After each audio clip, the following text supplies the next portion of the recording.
I'm really excited for tonight. Tonight's going to be the first of a few sessions that I think are really going to complement the more text-heavy, more perhaps halachic, legal, sort of interlegal, intertextual type of study we've been doing so far, with more of the interpersonal, communal element of prayer, of community, of conversation. So to that end, Jeremy is going to lead us in an exciting chabura. Jeremy is awesome. He works at the OU heading Yavne, one of their on-campus initiatives. He's done a whole bunch of other outside learning initiatives, spearheaded a bunch of them, run and coordinated a bunch of them.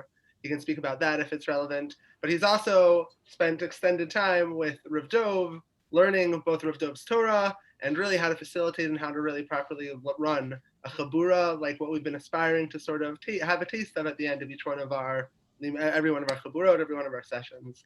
So I don't know how Jeremy did it, but he managed to even make his camera look like it's like from the 80s. He's got like the warm tones vibe, like perfect. I'm going to pass it on to Jeremy. Jeremy, please take it away. Amazing. Thanks so much, Liad. I appreciate that. I'm glad that you noticed my 80s aesthetic setup. It's something I work very hard on with the camera. So you're a real one for noticing. So hey, everybody, I'm Jeremy. It's nice to meet you all virtually. Hopefully soon we'll be able to meet in person, but until then we'll keep it up like this. So my name is Jeremy. I actually had the pleasure of living with Liad as a roommate for 2 years, I guess it was.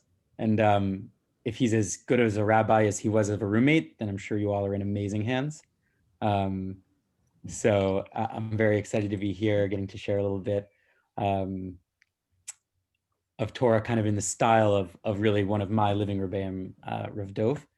I guess I'll just preface it by saying a little bit about how I ended up here and why I should be doing that and all. So as Liad mentioned, I work for the Orthodox Union. I'm the coordinator for a program called Yavna on Campus. Some people might be familiar with a previous Yavna that worked with college students. So this is the new Yavna. This is the reboot of that Yavna. So what we do is we work with students on a number of campuses, roughly 40 at this point, and help them build Jewish community on campus in a variety of ways. It's a really fun job. It's a really interesting job. I get to go to a lot of interesting places, see a lot of cool things. One of the cool opportunities that came up through this job was actually that we ran a multi-day retreat with Rav Dov that was meant to train people in the process of kind of running these Tefillah Chavurot,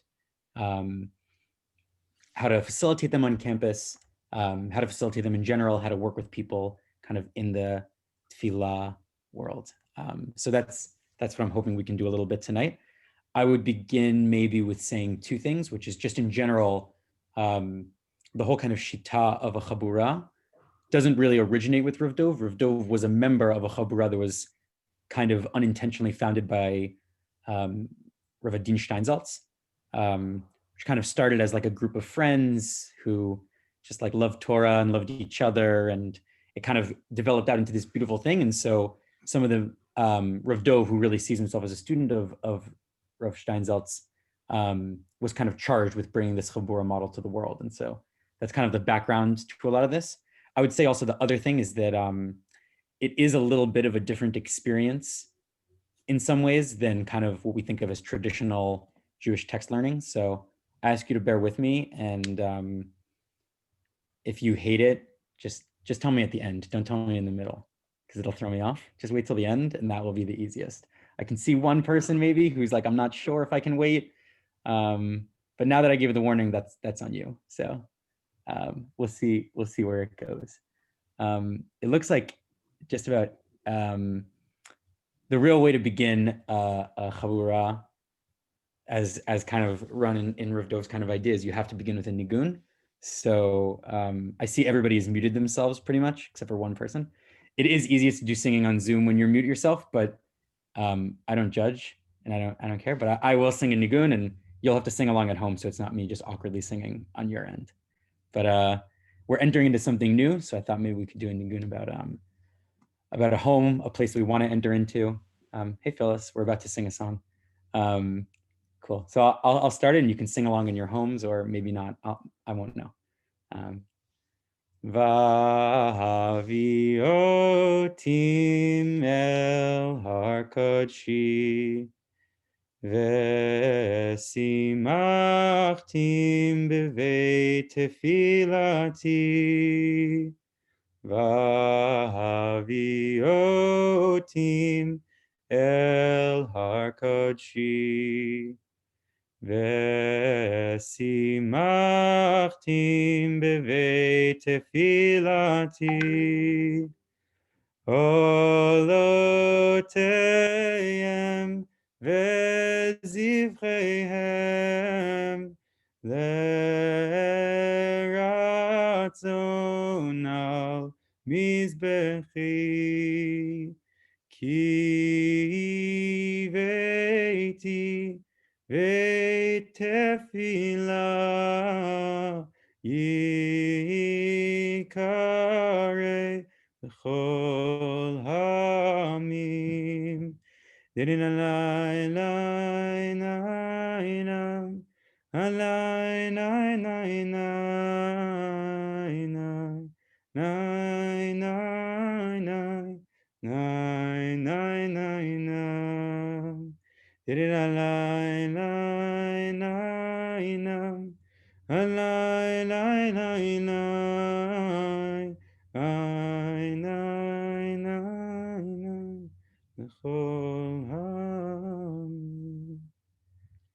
We're not really on equal setting here because you all know each other and I don't. So maybe quickly, just to even the playing field, we can just do really quickly, just for people to share a little bit of who they are. Maybe just their name. If they want to share something about where they are or where they're from or anything like that, they're welcome to. I think the main things is just I want to get a sense from people of your name, who you are, and also a big theme that we're going to talk about tonight is entering into something. It's a big kind of yesod in what Rav Dov talks about, what it means to go into something. So I just want to kind of get from people also, what is it that you're leaving behind or putting to the side to come into here? It's only fair that I start, I guess. So I'm Jeremy. For me, I think I've noticed I'm really like attached to my phone these days, being kind of isolated from the world. So for me, the biggest thing is just like the phone is upside down and it's silenced and there's nobody here but us now and my dog. But besides that, there's nobody else here. That's for me. That's what I need to leave on the side is just my phone. So maybe it's easiest if I just call people out. But yeah, Ellen, do you wanna go next?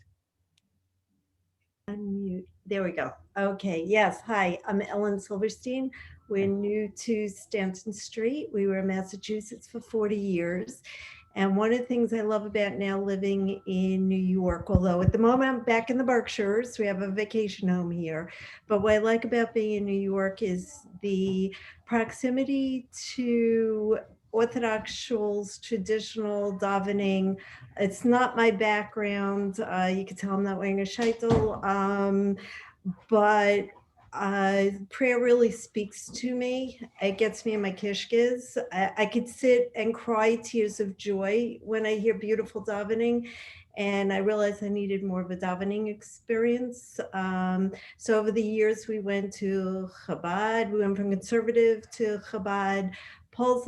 Paul just arrived. He's a Shaliach Tzibor for Chabad here in the Berkshires and was at our conservative shul. And we just both really enjoy the prayer experience. And I have that issue in being in a traditional shul and I can't carry a tune, but I can read Torah. I can do the notes for Torah.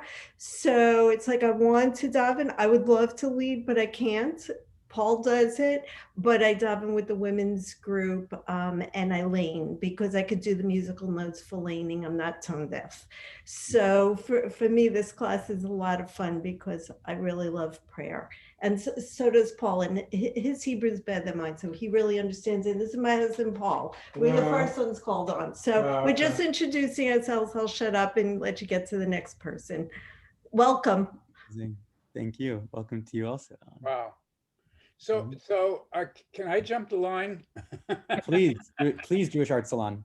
So, yeah, okay, I apologize for that. That's an organization that I'm deeply involved in. We do a lot of Zoom things, so I didn't switch it back over to me. But anyway, Ellen and Paul, Berkshires. Okay, we have a house in Sheffield. So, and I know the Chabad rabbi up in Pittsfield, and oh my God, I didn't know I'd meet you Stanton Street. Like, Right. woo, small world. Okay. Anyway, so, but anyway, my name is Richard McBee, Jeremy. Most of the people here kind of know me. I'm an artist. I'm a writer, photographer, and have for, I don't know, 30 or 40 years been deeply involved in Jewish thought. That's what my artwork is. It's all either Torah or Gemara or Midrash or whatever. And so this is my meat and potatoes. Interestingly enough, prayer has been something that I was simply taught to do. I started becoming observant when I was 40. So any different approach to prayer is interesting to me because I kind of have been doing mostly the same thing for about 35 years or so. So this is good. Amazing. In with the new. In with the new. Yeah, definitely. Amazing. Can I call out to Paul? Tell us a little who you are, what you're leaving to come in here. Jeremy, welcome. My name is Paul. Wait, I'm sorry. My wife Phyllis is on. Feedback. Okay. How do we stop it? Uh, I'm gonna turn off my thing. okay. It's like a concert. I in the want 60s, to Paul. I Okay, want to fine. thank you for the nigun. I think it's one of the most moving nigunim of the entire Yomim Noraim, and it's one that really touches me in a deep place. I think what I'm needing to leave behind are just all the tasks that await me over the weeks and months ahead. I've just been fortunate to get a contract on a house, and I need to now move from it. So it's a daunting task among all the others I have. Let me leave it at that and say welcome again. Amazing. Thanks again. Is that Risa? Right. Risa, is that how you say it? I think she's unmuting. Hi, I'm Risa Gerstein. Hi. I've been coming to Stanton Street for about 7 years. It's a good shul, and I'm really not leaving much of anything. I mean, I'm in such isolation that I look forward to these Zoom classes. Amazing. It's Well, then you're all ready. Yeah. Perfect. Amazing. Good to meet you. Maybe Richard next. Richard 2. Oh wow, right. 2 Richard. Choose Right. carefully. Richard 2, Richard Bell. Yeah. Hi, and I'll welcome you, even though it's not so much my place. I'll welcome seeing you because I'm speaking to you from Baltimore.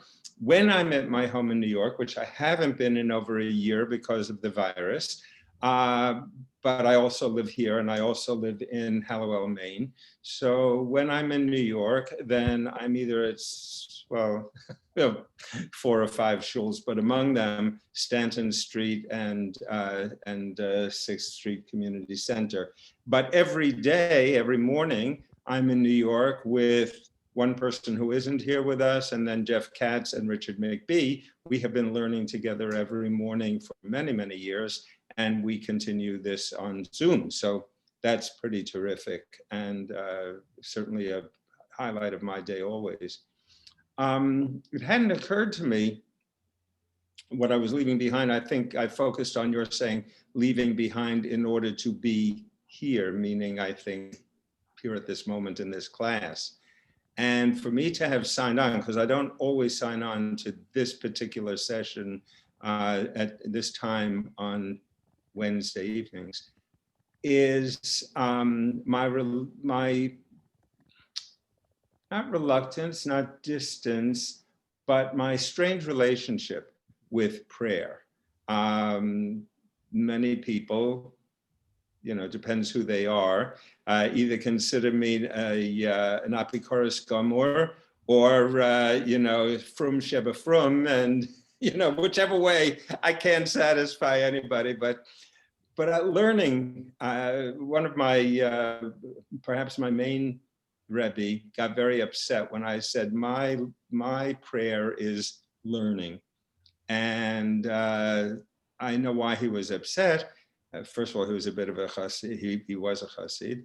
But I daven, Richard McBee can tell you this, as quickly as I possibly can, not because I want to get through it, but I once read that some Rav said he davened that way so as not to be distracted. And I'm so easily distracted when davening that if I go really fast, I have a chance of sticking with it all the way from beginning to end. And I consider that usually something that, it's a good thing to do. Because I do want to say it. So that's what I've left behind to spend this little time here with you now. Wow, thank you for that. They say the Belzer Rebbe used to say the Shema so fast it was like one word. There's something really deep to that. I don't think I could be compared with him in any way, but yes, I do say everything really fast. We'll see. Maybe you'll keep doing fast. Maybe you'll try slow. Who knows? There's time. Yeah. Maybe I'll call out to Margie. Just want to interrupt one thing. Richard, you once told me we were traveling in Italy, and I said, it's getting around a minute time. We have to daven. Where can we go? He says, what do you mean? The phone booth will do just fine. 1, 2, 3. No problem. I said you were my witness. You're my witness. I'm pretty sure Superman always. Well, Richard, you also said what happens in Italy stays in Italy. Oh, I'm sorry. I don't know. I thought that was Turkey, though. But anyway, okay. Maybe Margie, I want to just maybe call that to you. Oh, hi. Let me see. Yes. Okay. I'm unmuted. I am Margie Siegel. I live in the East Village usually, but when COVID went kind of crazy, I escaped to the Jersey Shore, which is kind of home turf for me. I grew up around here.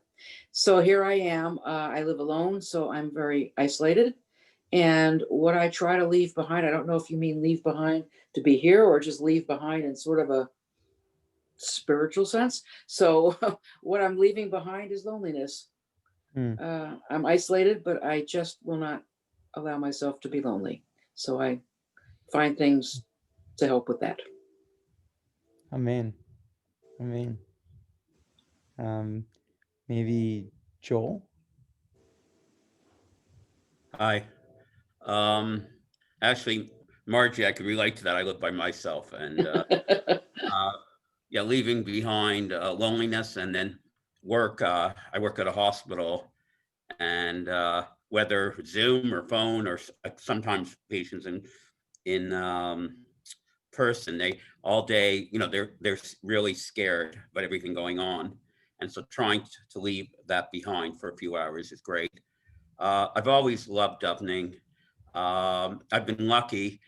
I've been in different Jewish worlds, and they say in Yiddish, all is get, it's all good.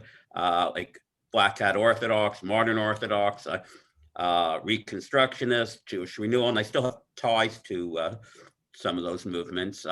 I'm an associate member of Stanton Street. I go, well, when it wasn't pandemic, I'd go sometimes.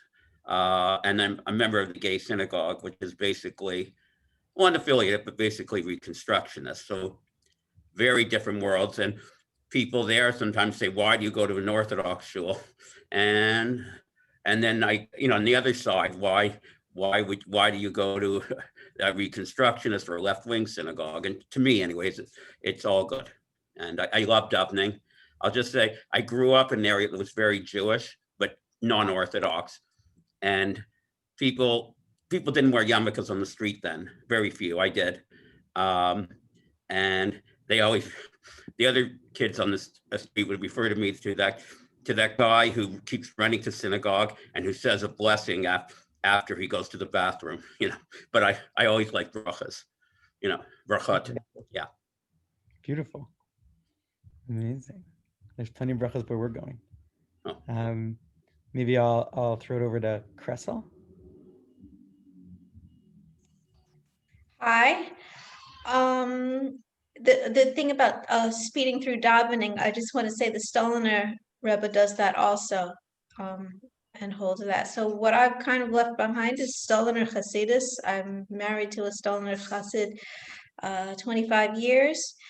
My mom has Alzheimer's, and she was in a home and because of COVID, we weren't allowed to visit, and it was very hard for her. So we made this major life change, and here I am now, living in Stuyvesant Town and davening in Stanton Street. And I'm only here 2 months, and I like it very much. Wow. Oh my gosh. Thanks for sharing that. Yeah. Wow. Maybe to Jeff, I'll throw it. Hi, I'm Jeff Katz. Everyone knows me. I'm the president of the Stanton Street Shul. And very quickly, I want to get to your presentation of this. So I just want to say that your nigun, just as Paul had said, was very touching. For me, what I've left behind was the ability to go to Har Kodeshi, Beit Tefillah, to Yerushalayim and to Israel. And that's what I've left behind. And that's very sad. But in my heart, a nigun like this brings me there, and I thank you for that. Totally, of course.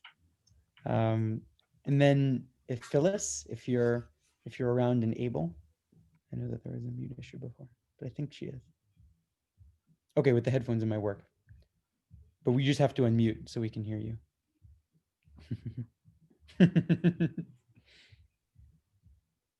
I'm a bona fide apicorus.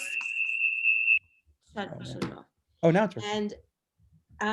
And I am leaving behind my air fryer to be here because I have been air frying everything I could get my hands on today. And it's amazing. And I'm really here because Paul is here. He's the davener in the family. So, and the nigun was beautiful though. Oh, thank you. I appreciate that. I'm so happy to see that Paul has not been air fried. Not yet. Not yet. Not yet. Careful, Paul. Amazing. And I guess last but certainly not least, I should pass it to Liad also. It's Jeremy. Everybody, I'm Liad. And it's been so interesting to see how everybody interpreted Jeremy's prompt of what you're leaving behind. Personally, when I felt like I was leaving behind, Shoshana had just finished work, and I can hear her watching TV and relaxing in the other room. So I'm leaving behind hanging out with my wife to be here, but I'm really excited to be here with y'all. Totally. Amazing. So it's an interesting thing. In some ways, tefillah is this kind of individual experience where we're looking to kind of, what is it, how is it that I'm connecting? Am I really getting what I need? Am I connecting to, the source? Is Hashem there with me? Sometimes you just feel like the words hit, sometimes you feel like you're there, you're with it. So there can be a tension with that of kind of my own experience. Am I connected? Am I not connected in my own individual relationship? But there's also the tension that can exist between yourself and the community. Anybody who's been to a shul where maybe the davening is really bad, or maybe where the community is really bad, which is not Stanton Street shul. So if you've only been to Stanton Street, you don't know what I'm talking about. But if you've been to other shuls, you might have be familiar with something like this, and you can start to really feel how the other thing comes to the forefront, right? I've been to shuls. What's that famous phrase? I pray with the people I can't live with. I live with the people I can't pray with. You've been to a shul where it's like, the people here are amazing, but the davening is not for me, or vice versa. That's a real tension, I feel like, that kind of exists within all this. And part of the Chavurah model, I think, is to bring all of those together, right? Rav Dov talks about this idea where you tend to think of a relationship as yourself and another person, but you can start to enter into a situation through the Chavurah model and through, deeper connection and growth, where your two-dimensional relationships become three-dimensional. And it's no longer just you and another person, right? But you can find the really, we say the Shekhinah is between them, right? You can enter into a relationship where it's me, you, and also the infinite. And that's really the goal of the Chavurah, is to bring the infinite into our individual relationships so that together as a community, we're able to connect to the infinite. So I have sources. I'm going to open the sources now. It's source time, everybody. I hope you're ready. Cool. So like I said, a big thing that we're going to focus on kind of today is entering. This idea of what it means to go into something, to bring yourself in. We talked a little bit about what we're leaving behind, whether it's emotionally, physically, spiritually, in order to be in a certain place. But it really all comes down in some ways to the act of entering, right? Anytime that we're putting something to the side, we're also choosing to say that we're going to focus on something else. Every no is really a yes to a different thing. I want to talk a little bit tonight about what it means to go into the Beit Knesset, what it means to go into prayer. That act of entering in, simultaneously while together, we're entering into what is hopefully our first of many awesome nights of learning together. But it's also an act of entering for us. And there's sensitivity that has to come with that, and openness that has to come with that. So this is taken out of the Siddur that I personally use. I really love it. It's like they call it, I think, the Berditchever Siddur. Part of what I love about it is it just has all these kind of cool, like little extras in it. If you ever catch me out, like getting a hot dog or something like that, or a sandwich, I just love all the toppings. So when it comes to a Siddur, all the little extras, all the toppings, those are my favorites. So this is an intention, a kavanah that I found for walking to the Beit Knesset in my Siddur, in the Berditchever Siddur. I'm going to read in English, but you're welcome to look in the Hebrew as I read. Upon stepping outside of their door, a person should say, I'm hereby going to the Beit Knesset. And then there's different options. For Shacharit, you say, I'm going to the Beit Knesset of Avram Avinu to unify the Shekhinah with the right arm of the Holy Blessed One for all of Yisrael. Or for Mincha, you say it's for Yitzchak Avinu, the Shekhinah with the left arm. Or for Mariv, Yaakov Avinu, to unify the Shekhinah with the body between the arms. We're not going to get so much into the whole Shekhinah unification part, but either way, the Iker is right. I'm going to the Beit Knesset. It belongs to a certain person, and there's a certain thing that I'm doing. Note that it says for all of Yisrael, right? It's not just for me that I'm doing it. I'll finish reading, and then we can maybe process it a little bit more together. Once you've said this initial kavanah after walking out of your door, what do? One should say, know God in all your ways, and God will straighten your path. And then accept upon themselves that they will fulfill every mitzvah that it comes within their reach to fulfill. And then he gives a note. The writer of the Berditchever Siddur gives a note to the reader. Do not enter suddenly into the Beit Knesset, only with fear, trembling, and measuredness, much more than if one were entering before a king of flesh and blood, right? So there's a few different dynamics that are going on here as we're doing the entering, right? You'll notice, first of all, the entering starts with exiting, right? How do you begin? The first thing you do is you step outside of your door. If you're already in another place, you can't enter into somewhere else, really. First you exit, and then you're able to go in. And so what happens? You get outside, you say, I'm going to the Beit Knesset, I'm going to do something else. You'll notice Beit Knesset, of course, is the house of entrance. Touch on that more also a little bit, right? Knesset, Knisa, entering. You walk out of your door, you say, this is what I'm going to do. I'm going to go inside. And then what do?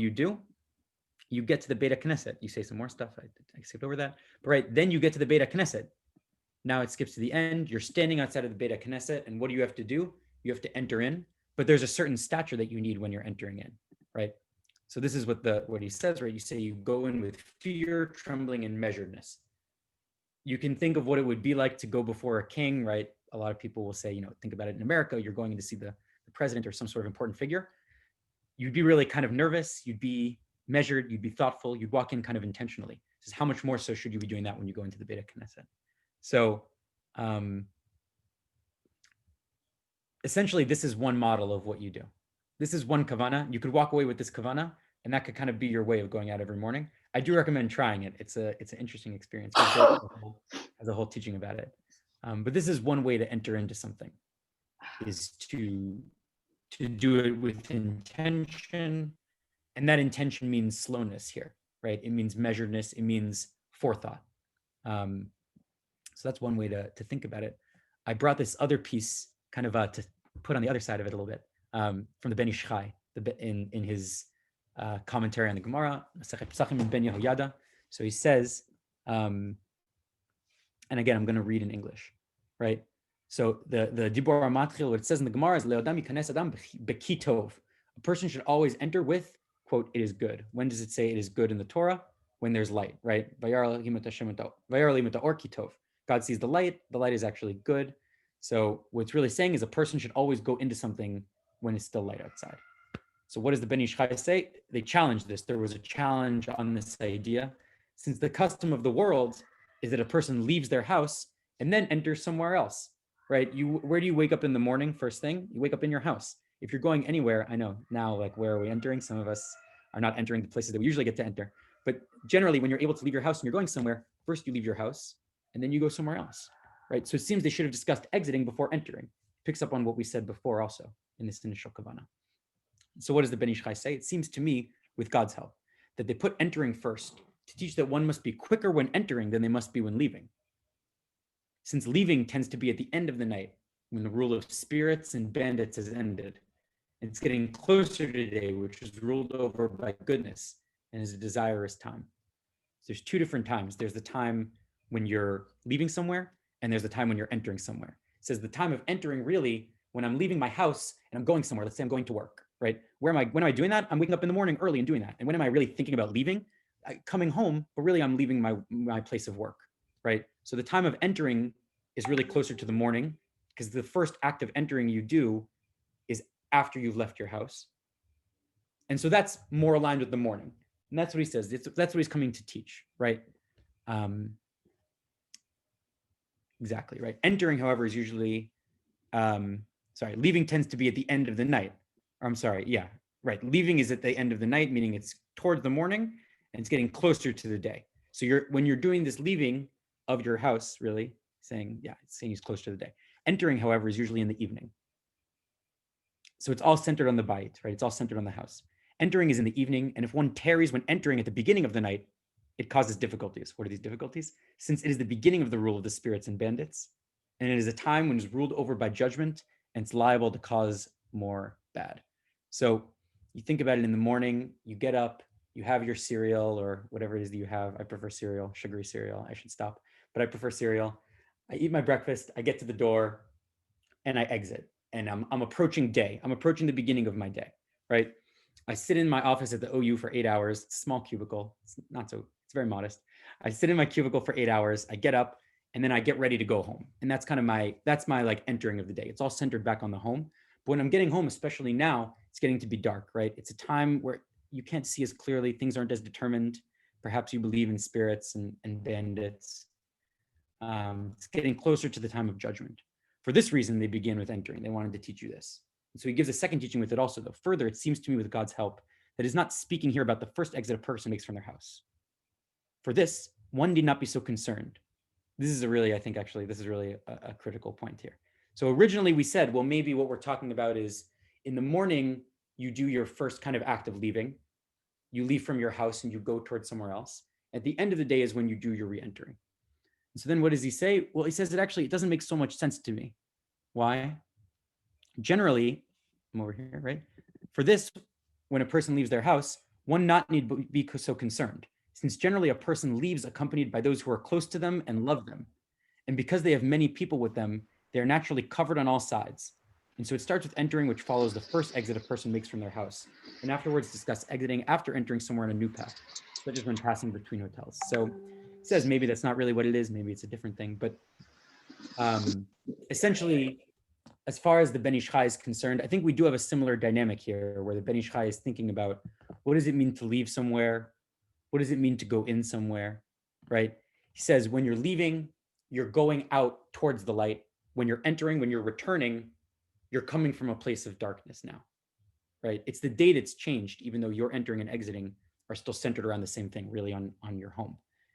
And he says, really the thing about exiting, which is kind of the second opinion he brings, right? Really this act of exiting that you do from your house is an act that you do surrounded by your loved ones. When you get up in the morning, you're eating your cereal, this is what I do in the morning, right? I eat my cereal, I get ready to go to the OU office. What do? I give my dog a pat on the head, I say goodbye to my wife, and then I go out, right? I'm surrounded by those loved ones. They're keeping me safe, right? I actually just think that's a really beautiful image, and that's part of what I love about this. Hopefully our chavura can be a group of people who are, keeping each other safe from the darkness, even if we're staying inside of our homes. So there are these kind of two different dynamics of entering that he gives. And really with any kavana, I think you can start to see these if you start to kind of look at it from this perspective, right? But when it comes to this first dynamic of entering, right? The first thing you do to enter in somewhere is you acknowledge the outside, right? For what we read in the Berditchever Sidor, right? What's the kavana? You say all of it upon stepping outside the door. So that's you have your confrontation immediately with the outside, right? Or for the Ben Ish Chai, he says, right, oh yeah, it's like getting to be dark. It's demon time. It's demon o'clock. I'm in the outside, but that's where I'm stuck, right? And then second, after you've acknowledged that there's the outside, there's the choice to come inside, right? In the Kavanah, you say, Harini Bala Beit Knesset. I'm here by going or bringing myself to the Beit Knesset. Or as the Ben Ish Chai was saying, I started this recognition. It's getting dark. I really should be inside, right? There's the choice to go inside, but then with that choice comes the understanding of where am I going into, right? So first there's kind of a general, I'm going to go to a certain place. And when I have that thought, I have the understanding of what it is that I'm going into, right? In the Kavanah, it was this idea, I'm going into the Beit Knesset of Avram Avinu, of Yitzchak Avinu, of Yaakov Avinu, right? Or for the Ben Ish Chai, it's knowing what kind of entering you're doing. Are you doing the entering into your house at the end of the day? Perhaps you're traveling. Perhaps you're exiting from a place where your family is, where people who are close to you are, right? And then finally, after all of that is the actual act of entering. And this is actually where the two sources seem to diverge, which is what I want to touch on for a little bit, right? In the writings of the Berditchever Sidor, it says, how do you go in somewhere? You go in with fear, with trembling, with measuredness. You go in this kind of very intentional way. But what does the Ben Ish Chai say about entering? You have to be faster when you're entering than actually when you're going out from somewhere. When you're going out, okay, you have a little bit of leisurely time. We associate going out with going out kind of towards the start of your day. This idea of entering, a person has to enter in quickly. For all of us, in terms of tefillah specifically, I think that I have trouble a little bit with all of these steps. Acknowledging what's going on outside of my tefillah experience, right? Saying, okay, I'm on my phone, I'm doing my texting, I'm just like scrolling, just working that thumb, just scrolling, right? But then, so there's the acknowledgement of that. And then there's a choice to go inside to say, I'm actually going to go daven. I'm going to try to do this seriously. I'm going to try to do this the right way, right? And then there's the knowing where I'm entering. Okay, what does tefillah really mean to me? What is it that I want to accomplish in all of this? What is it that I want to do? And only with all of those, I think, can we really enter into tefillah. I think those are the fourfold dynamic that is outlined in these two sources. And I encourage you, if you find other kind of interesting kavanot or things like that, very often this is the dynamic. You say, I'm going into this thing, whatever, we outlined it already. I want to be conscious of our time. And so, in an ideal world, we would all just be able to go forever. But I want to be conscious of our time and keep it to like basically exactly an hour. So I did prepare a few chavrusa questions, but I think what I'm actually going to do for us tonight is I'm going to skip over the chavrusa questions. And next time we meet, since we'll know each other a little bit better, we'll have time to also do the chavrusa questions and the individual activity. But essentially, one of the fundamental elements of doing chavura is bringing ourselves into what we're reading about, is bringing ourselves into what we're doing. So one of the sources that I showed you above is a kavanah for how to enter into tefillah. What I want to challenge us to do tonight is actually to work on making our kavanah for going into tefillah. And so I wrote out some instructions of what we're going to do. This is the part where I think you depart a little bit in the kind of Rav Zinger Chabura model from the traditional learning is that I want to make sure that we kind of get to this. So here's what I outlined for us. The Ben Ish Chai says, right, you want to be in a place that's, quote, under the rule of the good. There's the part of life which is under the rule of the spirits, the bandits, but there's a part of light which is ruled by the good. So it's what I want us to do. I want us to all try to find for a second a space, whether it's in your room, in your house, somewhere where you are. Find a spot for you which you see that and you're like, that's a good spot. There's good vibes there. That's under the rule of the good. You can choose any kind of activity, any kind of state, any kind of being for this next part. I obviously have chosen tefillah because I feel like that's the subject, but you don't have to. So what I want to choose a certain place, state, or activity which you feel that you've recently been trying to get away from, and a certain place, state, or activity which you feel recently that you wish to further enter into. So I said my examples already. For me, I'm trying to get away from my phone and I'm trying to get into davening. For them, write a kavana for how you're going to enter or exit it. It should include our 4-step model, all 4 of the dynamics above, acknowledging where one currently is, right? The choice to enter into something else, acknowledging the qualities of where one is entering, and a description of how one will enter. So I'll send out this 4-part dynamic so that you have it here, and I'll also send out these questions. And then additionally, this is like the bonus question. There's always the people who like the extra credit. So this is the extra credit. If there's a traditional teaching that connects to your kavana, include it at the end as well. I see somebody laughing. I think he's the extra credit guy.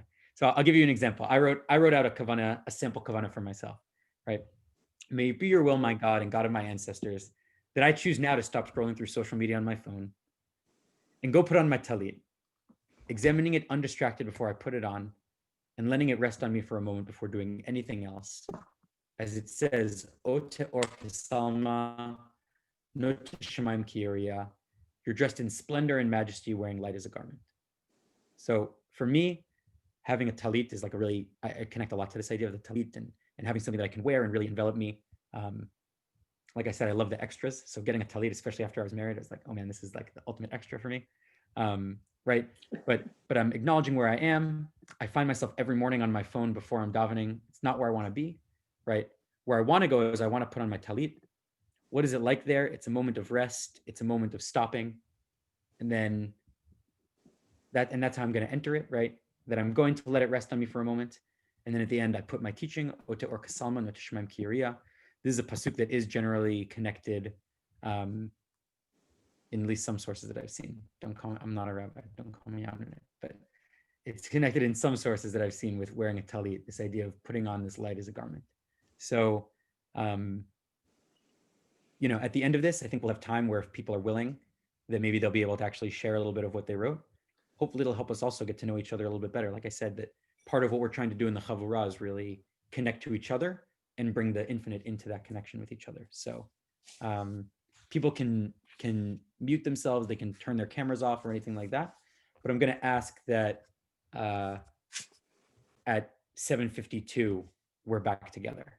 So that'll give you 5 minutes to come up with the best thing. If it's not done at the end of 5 minutes, that's okay. We'll wrap up together and you'll have plenty of time kind of afterwards to figure it out and finish what you want to writing. So I'm going to maybe see, how do I get the chat back up? Here it is. I'm pulling up the chat. And I'm going to, first I'm going to stop sharing and then I'm going to pull up the chat and I'll paste this in, kind of our 4-part dynamic. And I'll paste in what I wrote for this kind of instructions of what to do. So maybe now we'll do it. We'll come back together at 7:53 because it's 48, but everyone has time to kind of look at it. Again, cameras on, cameras off, whatever you like. You can write it however you like. It's up to you. My spot's not going to be in front of my camera, so I won't be back. But I'll be near it. So if you have a question or if you send a question in the chat or something, I'll be able to see it. So let's try it. Good point, Leah. I'll send my example. Perfect. I'll see you all in a few.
How do we do? I'm seeing some nods. Seeing some nods, yes. I'm seeing some nods to the side. Seeing some people. 5 minutes is not a lot of time, y'all. It's not a lot of time. No, it's not. It's a short prayer, but it's But at least your thoughts can't wander too far. exactly. Exactly. Do it quickly, and you don't get distracted. Right. What happens in Italy stays in Turkey or something. Why did you mention Turkey just then? He actually said that in Turkey, right? That's what he actually said that in Turkey, not in Italy. There you go. There you go. Now you've got me. Now, Jeremy, you've got me very scared. Amazing. I'm wondering if anybody is feeling up to sharing it with each other. I could do it. Oh, please. You have commanded via Havta. May it be your will that I may devote the attention to speaking to you that I do when speaking to other people, to people I love, or to others I love. That's amazing. I love that. Yeah, it really can be. It really can be one and the same in a sense, speaking to a loved one and speaking to God. And then speaking to God comes like speaking to a loved one. It's beautiful. I'll share mine. Please. Allow me, O God, not to be distracted, but to read the Tefillah from the Siddur, word by word, properly, and not by memory. Oh my God, I'm so guilty of that. That's why I'm praying for reprieve from that. I may need to borrow that one. It's yours. I'll share next. Please. Okay, source of all life. I'm walking away from my desk, my papers, my work. Allow me to be fully present and joyful and thanking you for the blessings in my life. Ivdu et Hashem b'simcha. Amazing. It all comes back to simcha. That's amazing. Please, I'll Margie, do. yes. May it be your will, Hashem, that I choose to turn off the news feed and pick up a sefer or an audio, preferably Tehillim, which will bring me comfort, joy, hope, and understanding. Yeah. Need more Tehillim in my life. Yeah, I'm really into Tehillim lately. Amazing. Amazing. There's time for a few more if people want, but of course it's between you and Hashem still, so there's no pressure, but if people want, there's time. So this is certainly a unusual experience for me, but Ribono Shel Olam, as I step into your presence, may I shed my obsessions and worldliness and enter into your holy reality to feel your power and majesty, to hear me.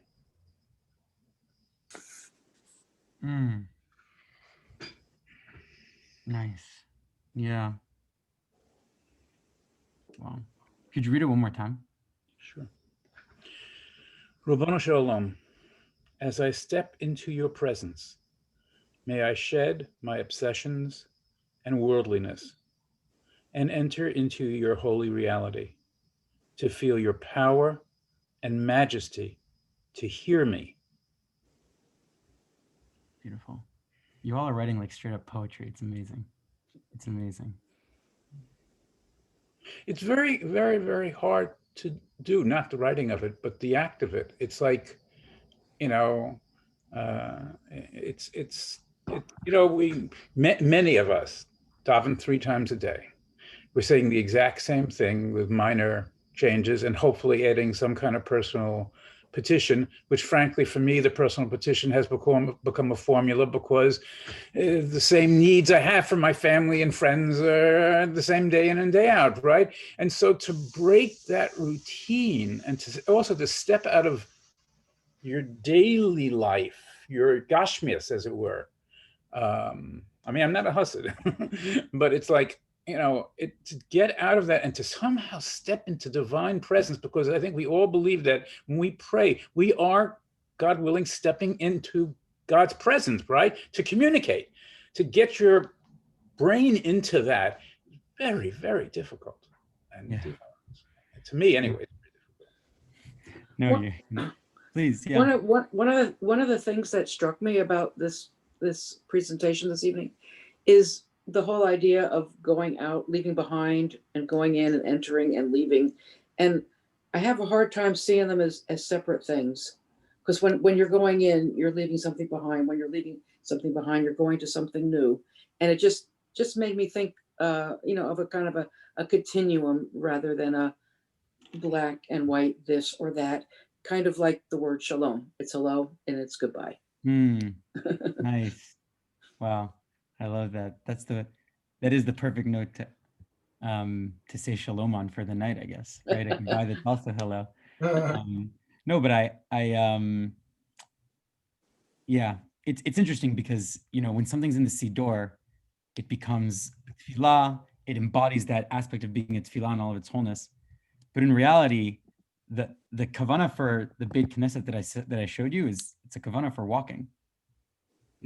Walk all the time. Right? We would never think I'm going to make a prayer for walking. Walking is basically the most mundane, one of the most mundane things that a human being does. I mean, right? But that's maybe one of the secrets of the Siddur is that it's that little psychological hack. It has that ability to let us see the divinity a little bit behind it. And that can become rote, right? It's an interesting thing. Sometimes the kavanot even that I say in the morning become rote, right? Which runs counter to the whole practice. But perhaps why they're so essential. Yeah. Because you can rush through the tefillot. I mean, one of the things that struck me is the desire to see God in all things and to treat all those things with the same reverence with which we endeavor to serve God. Totally. Very hard. I think it's about walking. The Siddur, Berditchever Siddur, it's it sounds like you would recommend it highly. I would recommend it. I'll send a picture of what mine looks like to Liad and you can share. Thank you. But yeah, it's a beautiful Siddur. Thank you all for joining tonight and for thank you so much. Thank you. Thank you. I'm gonna. Really good. Yay! I'm glad. I'm gonna end with one challenge, if that's all right. I used to go to this tefillah kind of shir, and at the end, you know, the rabbi always used to give us a challenge. And when I heard about that, I was like, oh my God, he's gonna challenge us to like say the Shemona Esrei every day with intense kavanah and all this stuff. And he was like, at the end of the shir, he was like, one day this week, when you're saying the Shemona Esrei, one bracha, say it with kavanah. He was like, that's real kavanah. You can get down into the real kishkas of it. You can really break it down like that. I'm not on that level. I can't challenge you to something that I can't always do. But I do want to challenge us. You don't have to do it every day, but I would say try to do it at least maybe 2 or 3 times this week. Try to use your kavanah. I mean, it's your own tefillah, you know? It's something that you wrote to Hashem and to all of us. If we all commit to saying our kavanot, it's a lot of tefillot that are going to go on up high. So let's try it maybe 2 or 3 times this week. That's all, not anymore. It's just a 15-second thing. And I'm excited to hear how it goes at our next meeting. Thank you. Of course. Thank you. Thanks again, everybody.